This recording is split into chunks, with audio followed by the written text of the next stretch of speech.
Olá, boa tarde. Hoje, sábado, dia de mais um programa Seu Médico, Seu Amigo, dia 20 de janeiro de 2024.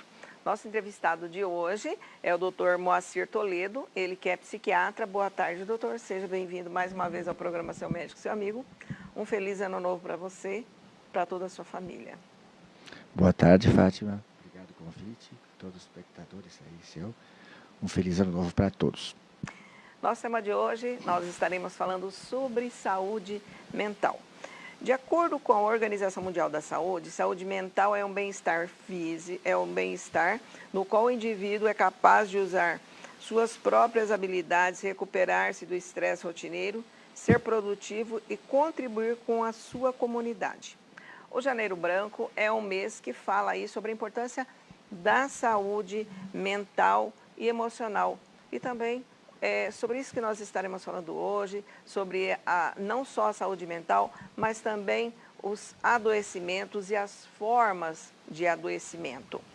Dr. Moacir Toledo é psiquiatra formado pela Universidade Federal Fluminense, especialização em psiquiatria pela UNOeste de Presidente Prudente de São Paulo, médico de família e comunidade pela Prefeitura de Joinville, Santa Catarina, professor do curso de medicina na UFMT, e atende no consultório em Sinop.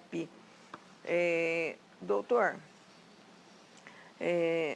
a saúde mental, qual que é o slogan da nossa saúde mental esse ano? Todo ano tem um slogan, né?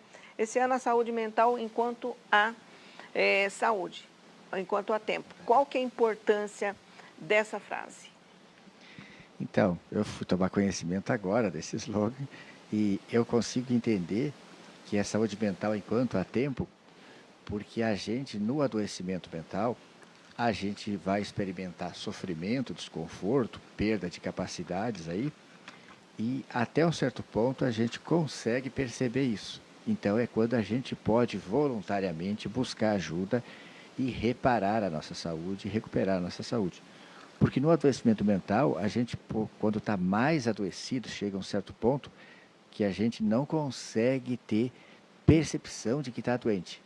E aí é importante falar, às vezes, com as pessoas que estão bem, mas que vão notar que no seu lar, no seu trabalho, no seu ambiente, tem alguém que, como se fala no popular, está fora da casinha, já perdeu o controle sobre si, e essa pessoa vai ter que ser ajudada por quem está bem, é que vai ter que ser levada a tratamento.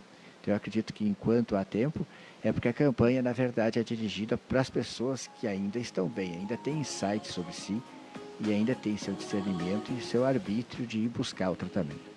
Certo, lembrando que nós estamos aí ao vivo pelo Facebook, basta acessar Seu Médico, Seu Amigo, curte nossa página, compartilha nossa entrevista e também ao vivo pelo YouTube.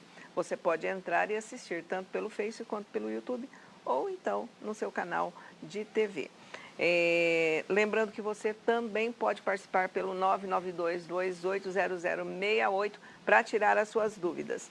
Doutor, no início do ano, é normal que as pessoas repensem a sua vida, trace planos, estratégias para esse ano agora que se inicia?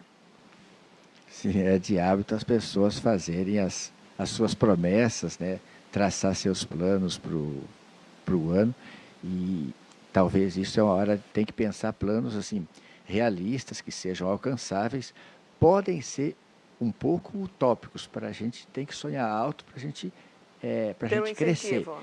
mas a gente tem que perceber que eles precisam ser realistas dentro da nossa realidade e, novamente, né, quem consegue perceber que entre os seus tem alguém que está sonhando alto demais, Está às vezes voando tem que pensar muito assim, alto. será que não está entrando aí um episódio eufórico, um episódio maníaco da doença bipolar?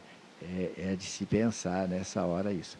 Porque se sai muito da realidade, é muito elevados os planos, a gente não está certo. Assim como a gente estar pessimista demais, a gente vai começar a pensar aí até na depressão, né?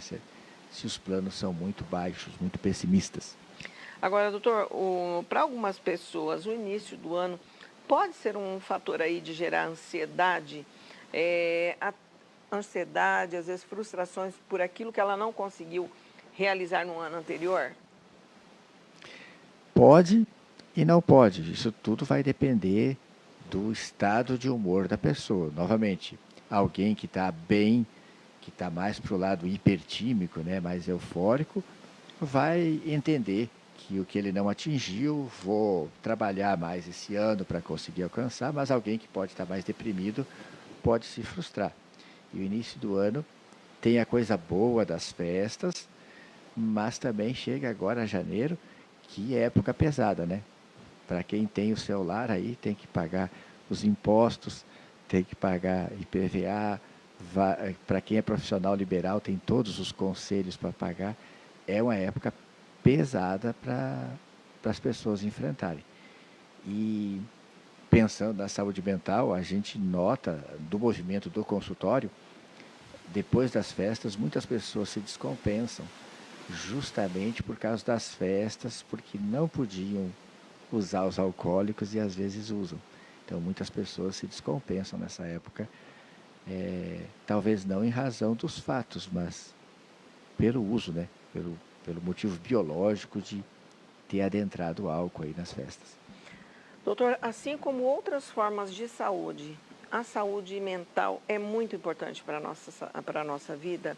Por que a gente tem que falar sobre saúde mental? Por que a gente deve falar sobre saúde mental? Então, eu acho indissociável a saúde física e a mental. Não dá para separar. Porém, acho que a gente tem que falar mais sobre saúde mental porque existe uma certa tabu, é um preconceito, é muito difícil. Então, assim, no consultório, por exemplo, eu tirei todos os escritos que tem de psiquiatria, etc. E eu tento até divulgar mais a palavra médico, médico de família, justamente porque aquela pessoa que está mais adoecida mentalmente, ela não aceita vir. E para ficar mais fácil para os familiares trazerem para tratamento, é melhor falar que aquele médico é um clínico, é um médico de família, e a gente vai ver a parte psiquiátrica também.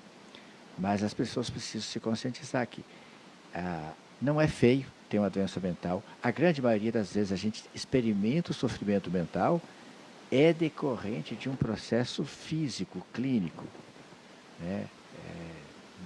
Acho que é bem conhecido de todo mundo, assim, que não vai ser de todo mundo, mas assim, muitas mulheres na quinta, sexta década de vida, aí nos seus 40, 50 anos, é que vão experimentar os piores sintomas de depressão e ansiedade, e lá, quando mais jovem, não tinha esse problema.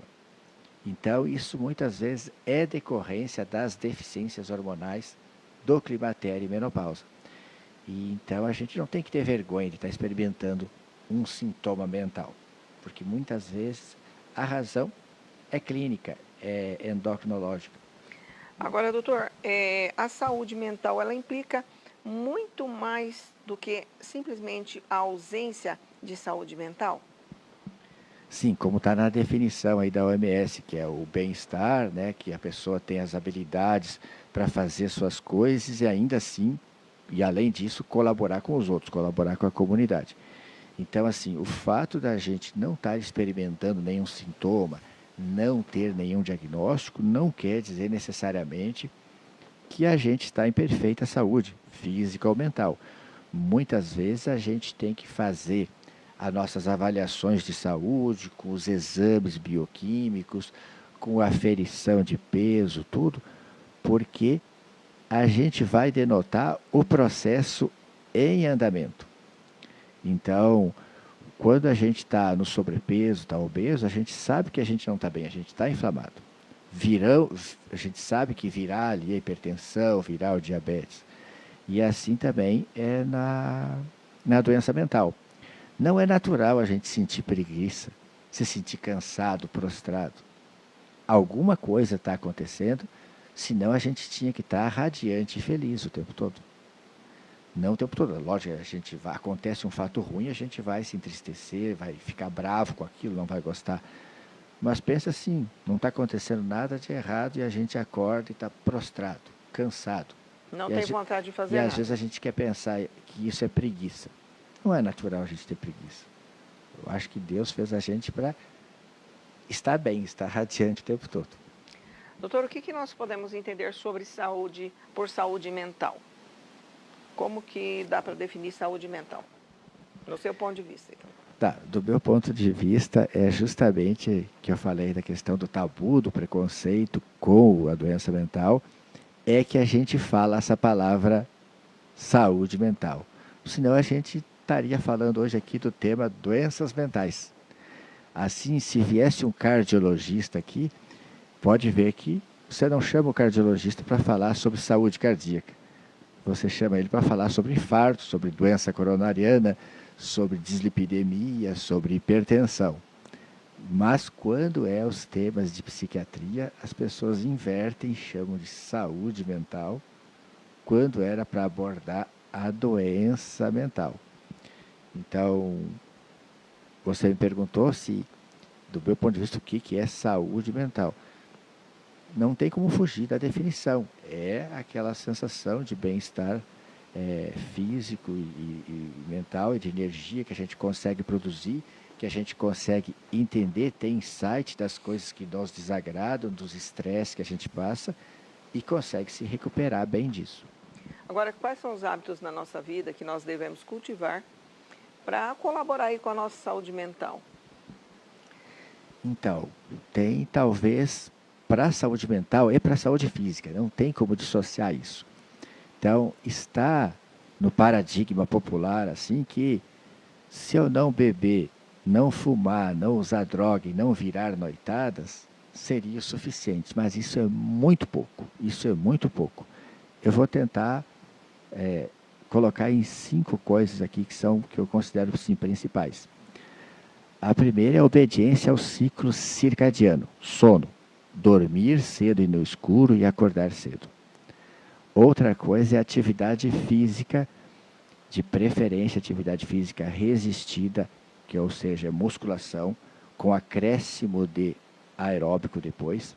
Então, sono, atividade física, alimentação não inflamatória, que aí a gente tem que fugir dos alimentos industrializados, alcoólicos, açúcar, laticínios e glúten da farinha de trigo. Suplementação nutracêutica, porque nós estamos expostos a uma alimentação industrializada e mesmo aquilo que é fruta, aquilo que é verdura, já não é produzido de modo autêntico, é produzido com adubação de gotejamento de NPK no pé da planta, então dá uma fruta bonita, volumosa, mas que não tem todos os nutrientes. Os nutrientes. Então a gente precisa de suplementação nutracêutica. E a quinta coisa é modulação hormonal. Os hormônios nos dão tudo, e quando os hormônios vão embora, a nossa saúde tende também a ir indo embora. Os hormônios são o regente de todas as nossas funções. Então, a gente tem que manter nossos hormônios em dia, suplementar, a alimentação tem que ser não inflamatória, tem que ter atividade física e tem que ter a questão do sono. E estava esquecendo, tem que incluir o sexto, a questão do manejo do estresse, que aí a gente vai ter que se vincular à religiosidade, terapia, bons vínculos familiares e de amizade. Então, essas 6 coisas talvez sejam o mais importante para a gente conseguir manter a nossa saúde como um geral. O foco hoje aqui é a saúde mental, mas a gente assim está num time que a gente acredita muito mais que às vezes a saúde mental é resultado da nossa saúde física também. Então, tem que cuidar muito bem dessa carcaça para a gente não adoecer mentalmente. Vamos falar um pouquinho sobre cada um desses pilares aí que você elencou. O sono, né? O que você chama de dormir? A gente precisa dormir bem. Quantas horas? Isso varia muito de pessoa para pessoa, mas o ideal seria que todas as pessoas dormissem quantas horas por noite? Para que a gente tenha uma saúde boa. Nossa, tive a cãibra agora aqui, vamos disfarçar. Do sono, a gente tem que pensar no nosso histórico aqui da humanidade. Lembrar que a gente tem essa vida urbana e o advento da energia elétrica muito recente. Então, antes disso, a gente estava habituado a dormir cedo. Depois que o sol se punha, a gente tinha no máximo a luz de um fogo e ia dormir cedo. Então, o ideal seria das 21 às 4 da manhã. Vamos pensar assim, na vida urbana, eu tento hoje encerrar minhas atividades 21 para até as 22 ir para a cama e no escuro. Quando eu falo no escuro, é no escuro mesmo. A gente tem que desligar aquela luz da temperatura do Do ar-condicionado, ar-condicionado. colocar fita isolante, se a gente tem algum aparelho eletrônico, naquela luzinha verde, azul que fica lá, tirar. Se eu puder providenciar uma luz vermelha para quando eu preciso acordar à noite, levantar uma luz vermelha para não acender essa luz branca. E ter blackout mesmo nas janelas. Esquecer o Então, celular fora do quarto. melhor tirar o celular do quarto ou deixar em modo avião, em modo que você não alcance com a mão. Quando despertar, você tem que levantar e ir lá pegar. E quando você faz isso, você passa a despertar depois das 4 horas da manhã naturalmente. Para mim, mudou drasticamente quando eu fui para esse ramo. Em regra, eu acordo antes do despertador. Não, e antes era o contrário, eu ia dormir muito tarde e acordava na última hora com muita dificuldade. Então, o sono é muito importante. Certo. Lembrando que nós estamos aqui conversando com o psiquiatra e médico de família, Dr. Moacir Toledo. Nós vamos para o intervalo, mas lembrando que você pode já mandar as suas dúvidas pelo 992280068. A gente vai para o intervalo. Estamos de volta com o programa Seu Médico, Seu Amigo. Lembrando que o nosso entrevistado de hoje é o Dr. Moacir Toledo, e ele que é psiquiatra e médico de família. Lembrando que o nosso tema de hoje é saúde mental. Você pode continuar ligando, mandando mensagens pelo 992280068. Quero aproveitar aí para mandar um grande abraço aí para a Zezé Furquim, que está sempre com a gente aqui todo sábado. Também para a dona Silminha e o seu Clodomir, que diz que não perde nenhum programa da gente. Muito obrigada. Doutor, nós já temos alguns questionamentos aqui, mas ainda falando sobre aqueles pilares. Aí vamos falar sobre a alimentação, da importância. Tá, falamos dos pilares, nós falamos do sono. Antes da alimentação, rapidamente, a atividade física. Isso. Falei, a atividade física é a melhor, é a resistida, a musculação é a melhor que tem. Parece que as coisas no sistema são montadas, Fátima, para dar errado. Então, no geral, quando a gente vai ao médico, ele vai dizer para a gente assim, faz exercício. O que eu faço, doutor? Exercício aeróbico, uma caminhada, corrida.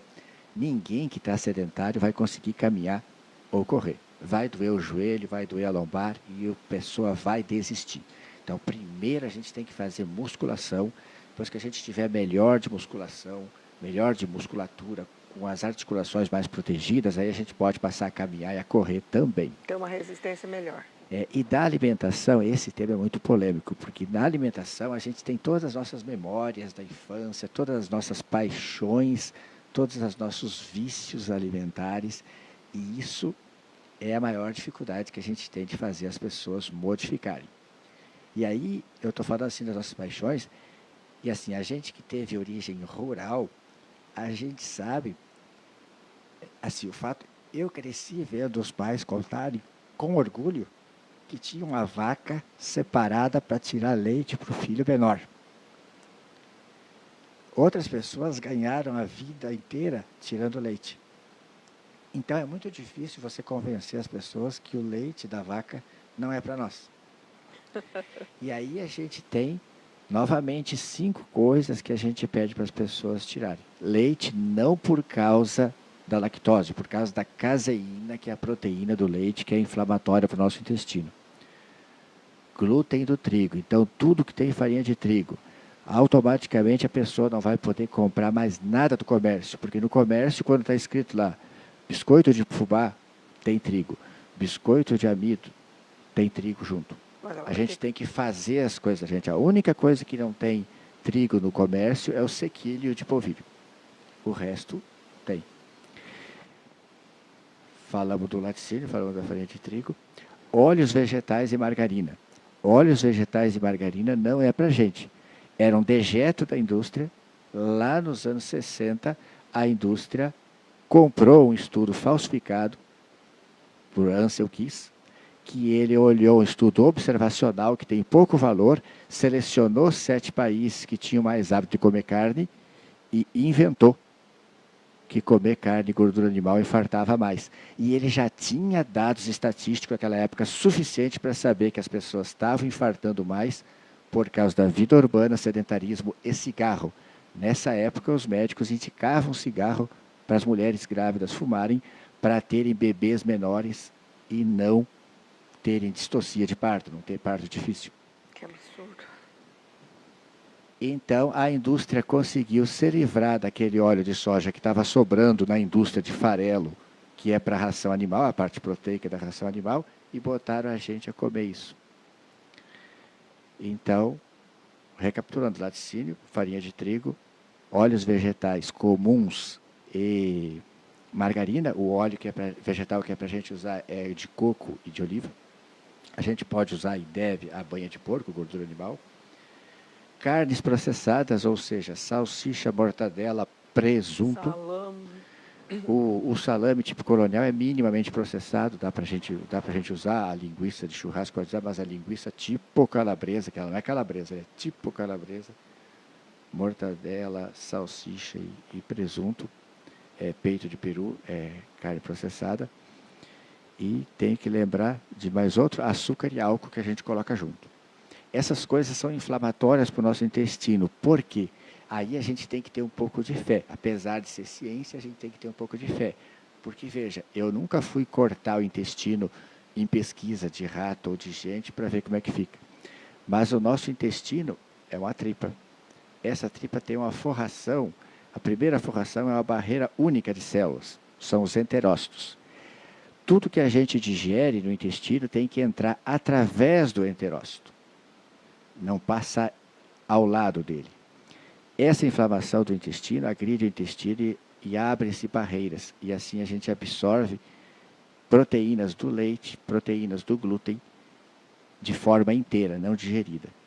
Isso o corpo reconhece como não próprio e faz uma reação imune, uma reação inflamatória contra isso. Essa reação inflamatória se torna sistêmica. Ataca a nossa tireoide, por isso que tem tanta gente tomando Levoide, Tetroide, Puran, porque a tireoide está deficitária, tireoidite de Hashimoto.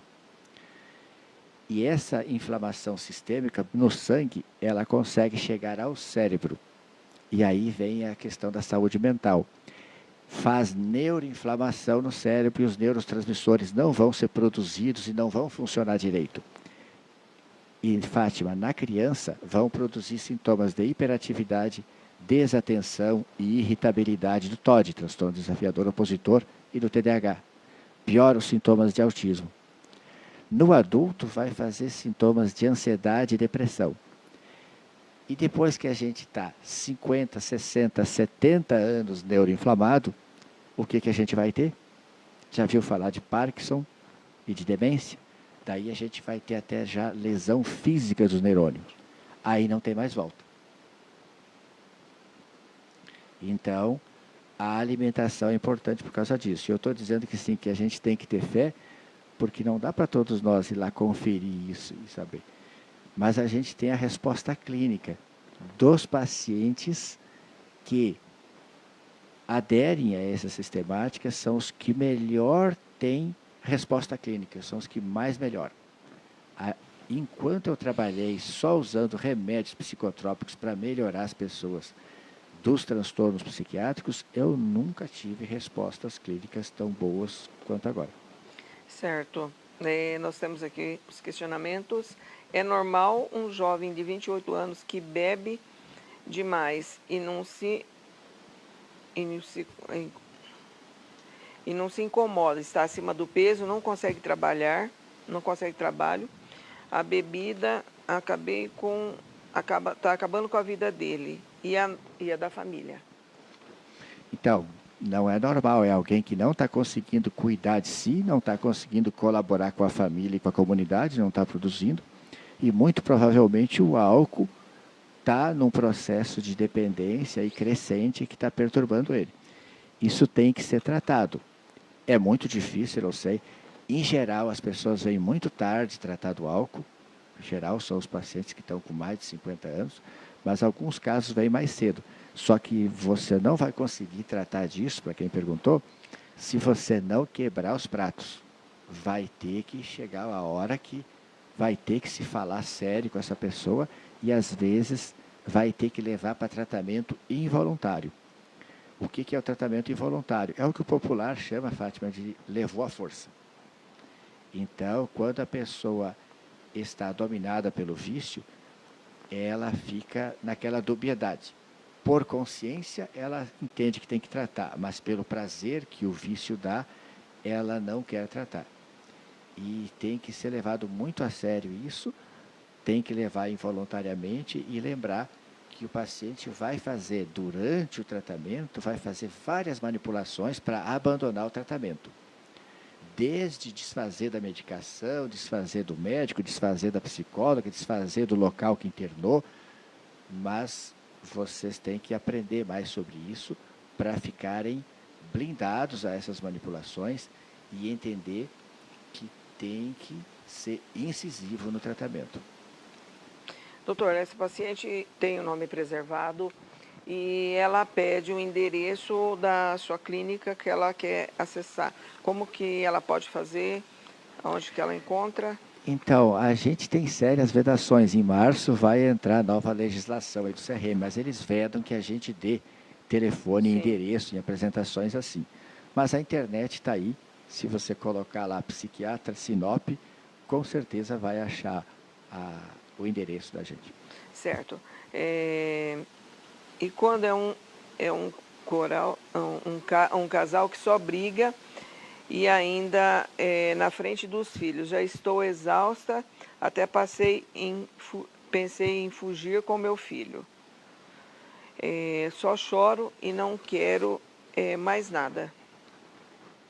Também a gente não vai colocar o nome da pessoa aqui. É uma situação difícil, o casal brigando na frente dos filhos.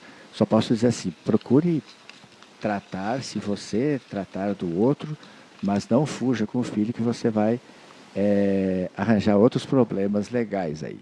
Se fugir com o filho, vai ser alegado sequestro de menores, né? Então, você vai ter outros problemas. Procure tratar o problema emocional que estão tendo o casal, mas não fugir, né?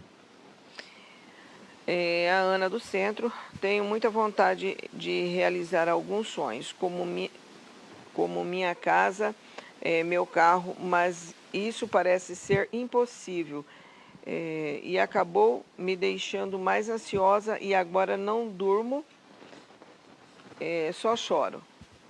Aliás, o que faço? Ela não dorme. O que ela pode fazer? Penso que ela precisa tratar, né? E como vai tratar? Buscar o médico de mais fácil acesso para você, não necessariamente o psiquiatra, tá? Às vezes vai ser o médico de família do posto, às vezes vai ser o médico do consultório que você já frequenta, o teu ginecologista. E lembrar que os sonhos, a gente não precisa ter os sonhos igual de todo mundo. Não necessariamente a gente precisa ter uma casa para viver bem. Aliás, se a gente examinar bem direitinho, às vezes as contas, às vezes é mais econômico pagar aluguel do que entrar num financiamento da minha casa, minha dívida. Certo. Doutor, tem outro questionamento aqui, doutor. Tem dias que bate uma tristeza, que minha ansiedade ataca, fico muito nervosa e acabo indo dormir mais cedo mesmo, diz que 20 horas. Faço isso para não descontar o nervosismo nos filhos ou no marido. Fico assim quando começo a pensar nas coisas que não consegui realizar, como minha casa. Quer saber o que ela faz? Difícil. Não podemos começar a fazer consultas aqui, né? Mas que bom que ela consegue ir para a cama e dormir, porque alguns vão para a cama cedo e não conseguem dormir. Novamente, parar de seguir essa propaganda que na verdade é da indústria imobiliária que quer que todo mundo compre sua casa, porque a margem de lucro para o mercado imobiliário é muito melhor construir para vender do que locar. E se criou na cabeça das pessoas essa obrigação de ter a casa. E não é bem assim.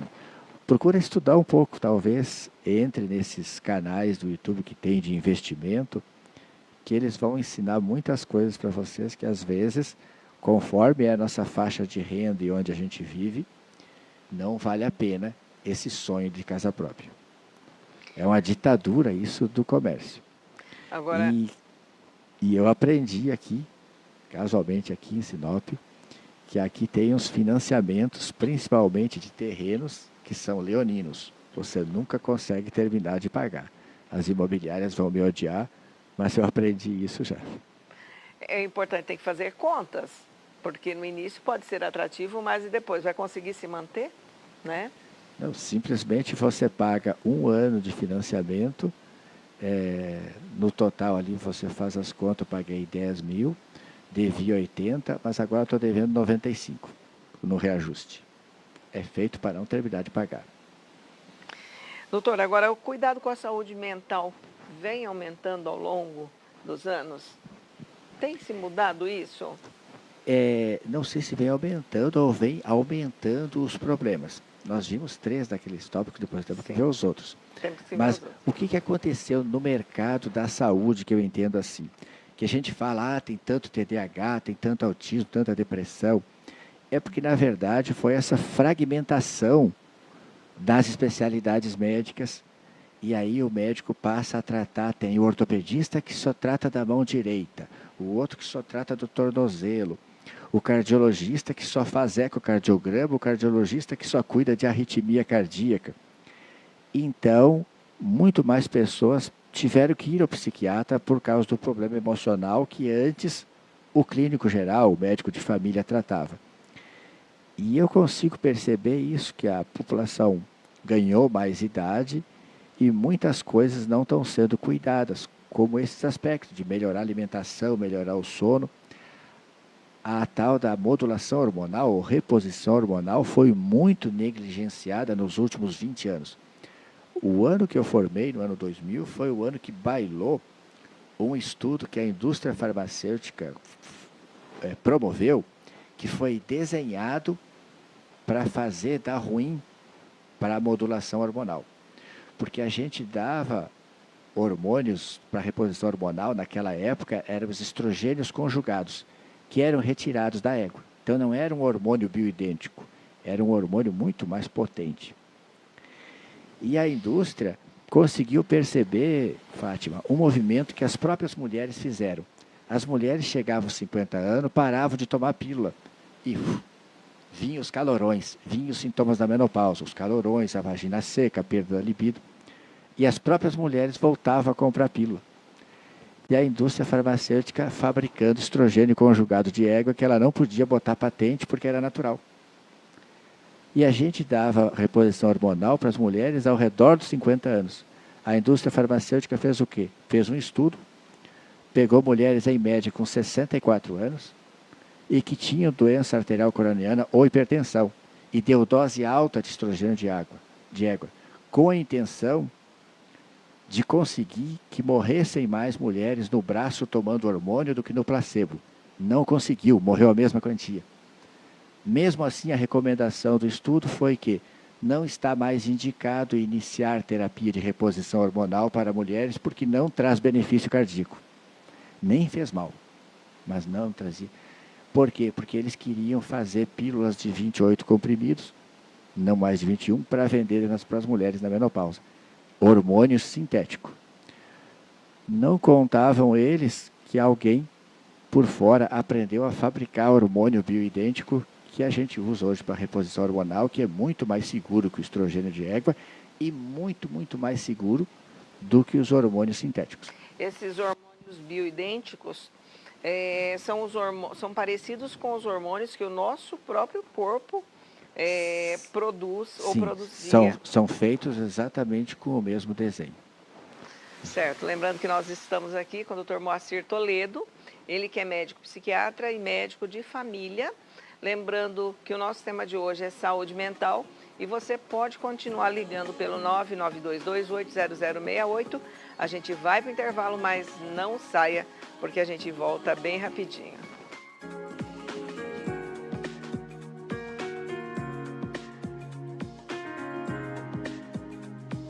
Nós temos muitas dúvidas aqui, a gente já vai começar a falar, mas aqui, ó, boa tarde. Eu tenho um sobrinho que foi diagnosticado com transtorno desafiador e esquizofrenia. Pode me falar um pouco sobre isso?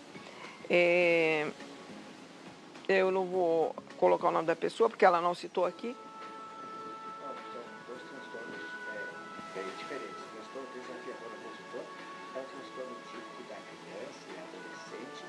Geralmente é uma evolução meio que natural da hiperatividade e desatenção. E é uma criança que é deliberadamente incomodativa e te desafia, mas ela é verdadeira, ela não te mente. Ela deliberadamente ela te desafia, fala que não vai fazer, o que é para fazer ela não faz, o que não é para fazer ela faz. Que existe algo um pouco mais grave, que é o transtorno de conduta, que já é a criança dissimulada, que mente, que faz coisa errada, é um pouco mais grave. Esquizofrenia é uma doença típica do adolescente adulto jovem, onde a pessoa tem o chamado kit psicose, que a pessoa tem alucinações, que é ver ou ouvir coisas que não existem, tem delírios, que é acreditar em coisas que não são verdade, que não existem, e tem embotamento afetivo, a pessoa não consegue se relacionar direito sentimentalmente com as outras pessoas, e tem desorganização do pensamento e do comportamento. Então, essas 4 coisas compõem o kit psicose. É a doença mais grave da A psiquiatria. esquizofrenia. É o que o popular chamava de loucura. Bom dia. Tenho uma dúvida. Tenho muito sono de dia e muito esquecimento. Tenho 33 anos, me preocupo muito com isso. Acredito, pela minha história de vida, eu tenho TDAH. O que eu posso fazer? Então, pelo que ele está falando, 33 anos, com histórico passado de TDAH, e pelo olhar da medicina mais completo, assim, a gente pensa que ele já está esgotado, o TDAH é muito agitado, eles entram em fadiga adrenal, que justifica esse quadro, assim, de ter muita dificuldade para acordar de manhã, passa o dia cansado, deficiência de memória, cansaço. Ele deveria buscar uma avaliação clínica completa, não só psiquiátrica. É muito comum, a partir dos 30 anos, a gente sentir isso, principalmente quem tinha TDAH ou que teve uma vida muito agitada, dupla jornada de trabalho ou trabalho e estudo, as pessoas entram em esgotamento e muitas vezes isso é confundido com depressão, mas a pessoa pode estar em fadiga adrenal ou de tireoide também. Certo. Nós temos aqui, olha, doutor, sobre os produtos de laticínio e os seus derivados. A pessoa quer que o senhor fale um pouco melhor para ela poder entender, e daí a gente já dá continuidade nos outros pilares que ficam faltando aí para a gente Que a complementar. gente falou da alimentação, atividade física e sono, da alimentação, sobre os laticínios. Laticínio é tudo que vem do leite.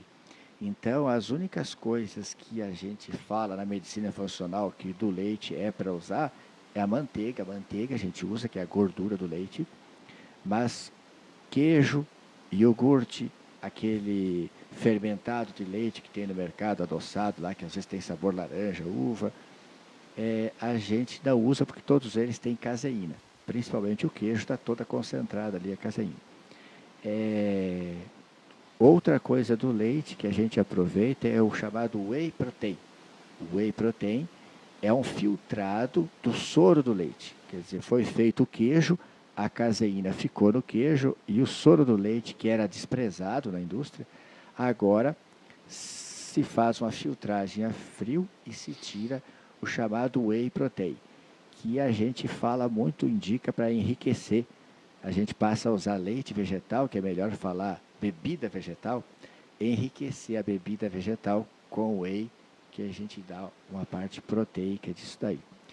Mas assim, eu adoro queijo. Eu também gostava muito de queijo, gosto, mas há 3 anos atrás abandonei. É uma opção, não é fácil, né, doutor? Não é fácil. Para ninguém deixar de consumir, de repente, algo que gosta. Mas aí tem que levar em consideração o que isso vai repercutir lá, o que vai acontecer. Tem que pegar e dar uma olhada, ver como é que está quem faz isso, quem não faz isso, como é que estão os médicos que usam isso para si, que adentraram a isso, como é que está a saúde desses médicos e como é que está a saúde daqueles médicos que estão bem ligados à indústria, dando remédio para tudo, porque é mais fácil. A consulta dura 10 minutos para dar remédio, mas para educar alguém, convencer alguém que isso não é bom para a pessoa se decidir a parar isso, aí a consulta demora. Boa tarde, me chamo Marilene, eu tenho muita ansiedade, quando me dá crise fico num desespero e parece que vou morrer. No momento já faço uso de antidepressivo há um tempo e agora quando as crises começam, vejo vejo meu corpo tudo rosa, fico mais percebe mais coisas na cabeça. Não deu para entender Tá direito o que ela difícil quis de dizer aqui. entender, né? Tá. Mas provavelmente problema com ansiedade, né? Tem que buscar tratar e lembrar na hora de buscar tratar, tentar não ter só essa abordagem de ir lá usar o ansiolítico, usar o antidepressivo, usar o remédio controlado. Lembre sempre de os pilares de melhorar a alimentação, sono, atividade física. Atividade física, inclusive, tem bastantes trabalhos científicos que demonstram que tem poder superior aos antidepressivos para a melhora de ansiedade e depressão. Só que isso não oferece lucro para a indústria, não é algo muito divulgado. Você não vai lá num congresso de psiquiatria e vai escutar alguém falando sobre isso, se o congresso é todo financiado pela indústria farmacêutica. Doutor, vamos falar sobre os outros pilares para depois a gente entrar no outro questionamento aqui. O Então, que a falta? gente falou da alimentação, do sono, da atividade física, e a gente estava já falando um pouco aí sobre a modulação hormonal. Sim. Porque funciona assim, a gente nasce, a gente tem praticamente o hormônio da adrenal e da tireoide. O último hormônio que vai chegar, que nos dá todas as nossas funções, são os sexuais na adolescência. Aí a mulher começa a menstruar, ganha função reprodutiva e na menopausa vai embora. E a outra glândula que é muito atacada por esse sistema inflamatório é a tireoide. Então, todo mundo, acho que conhece alguém na família ou próximo que toma hormônio tireoidiano. E a medicina mais clássica, ela trata só com T4, sintético. A gente, na medicina integrativa, faz T4 mais T3 e a resposta é melhor. Então, é bem notório para a gente a quantidade, principalmente de mulheres com sintoma ansioso e depressivo nessa época da menopausa. E a resposta que a gente tem é muito melhor quando a gente associa. Usa sim o antidepressivo se precisa, mas a gente tem uma melhora muito melhor associando os hormônios bioidênticos, que a gente tem para usar de forma oral, de forma de creme. Existe até implantes, né, hormonais que se faz para isso. Homem também, eu passei a dosar isso de 3 anos para cá, muito mais, e assim, ó, não consigo explicar por que acontece isso. Mas para achar um homem com 600 de testosterona demora e geralmente vai ser os homens mais velhos, com mais de 50, 60. A rapaziada de 20, 30, 40 anos está tudo abaixo de 400. Isso reflete que é o tipo de alimentação. Essas pessoas estão muito mais expostas a uma dieta mais industrializada do que o mais antigo. Então eles estão muito mais lesados. Não é incomum eu atender um casal na casa dos 50 anos que, por exemplo, vem de Vera, chega às férias de julho, eles trazem o filho adolescente que está estudando em Cuiabá. O filho que está estudando em Cuiabá, os exames bioquímicos estão bem piores que dos pais. Por quê? Esse rapaz está lá fora de casa, ele está só no iFood à noite, cantina da escola com Coca-Cola de manhã, almoço, lanche também. E alimentação saudável? E aí, entrando na alimentação, vão para a suplementação nutracêutica. E por Sim. que usar vitaminas, etc. Dosa vitamina D. Quem não estiver suplementando, sempre está insuficiente, abaixo de 30. E o ideal é que a gente tivesse 60 de dosagem. Da vitamina D, 60. Vitamina B12, valor Quanto? de referência, mais ou menos 200 a 900. Só que é muito melhor eu ter lá perto do 900, já que é uma vitamina importantíssima para a nossa cognição e memória, para controle de dor, contra a depressão também. E assim, Pessoas mais velhas, tem muita gente usando omeprazol continuamente. Omeprazol, pantoprazol, etc., foi o remédio feito para fechar a úlcera. É para usar um mês. Mas é lógico que o fabricante, se ele vender só para fechar a úlcera, ele vai vender uma quantidade estanque no mundo. Ele faz propaganda. Se você tem azia, má digestão, tome omeprazol. Se os sintomas persistirem, consulte o médico. Quanto mais gente usa para aliviar a acidez, sem acidez no estômago, eu não faço a digestão da carne direito, eu não extraio as vitaminas do complexo B, eu fico deficiente em vitamina B12. E aí eu passo a sentir depressão, perda de memória, quadros dolorosos. Então, e a nossa alimentação, quando a gente come mesmo hoje uma fruta, uma alface, às vezes é hidropônica. Não tem nada, vai me convencer que uma alface cultivada em água vai ter tudo Todos os nutrientes. o que era cultivada num solo fértil, nativo, vai ter. Então a gente precisa fazer certas suplementações, então é muito comum a gente suplementar vitamina D, ômega 3, que não tem na nossa dieta, que é a gordura anti-inflamatória, vitamina B12, vitamina D, até o próprio iodo, que está presente no sal, Que é importante também. mas está presente numa quantidade mínima. As pessoas perguntam, por que o sal é iodado? Sim, foi obrigatório, porque nos anos 60, 70, as pessoas tinham bócio. A tireoide crescia para 1, 2 quilos. E aí, quem não morava no litoral não tinha acesso a iodo. O sal iodado dá uma quantidade mínima de iodo suficiente para não fazer o bócio. Mas o ideal é que a gente usasse um pouquinho mais. O sal integral seria uma boa opção? O sal integral é a opção porque ele vai ter mais iodo, né? Mas o sal, o NaCl, esse sal de cozinha, ele já vem refinado, ele vem só NaCl, né?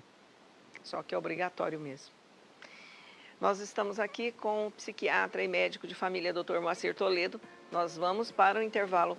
Doutor, nós temos aqui um questionamento. A pessoa que não tem saúde mental pode achar que colocar na cabeça que está doente? A minha tia foi em 5 médicos no mesmo dia e ela não tem nada. Então, o que é mais natural é a pessoa estar muito doente mentalmente e não admitir que tem uma doença. Isso pensando em esquizofrenia e doença bipolar.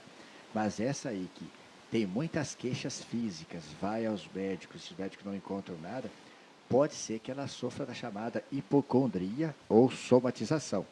É quase a mesma coisa, mas a hipocondria, a pessoa suspeita que ela tem uma doença específica. Ela tem uma doença no coração e fica aí no cardiologista. A somatização, a pessoa tem vários sintomas. Então ela vai no gastro, vai no gineco, tem queixa ginecológica, tem queixa de estômago, tem queixa de dor de cabeça, vai no neuro. É muito comum essa doença. Mas há quem questione, até eu já me questiono hoje, se realmente existe a somatização e a hipocondria.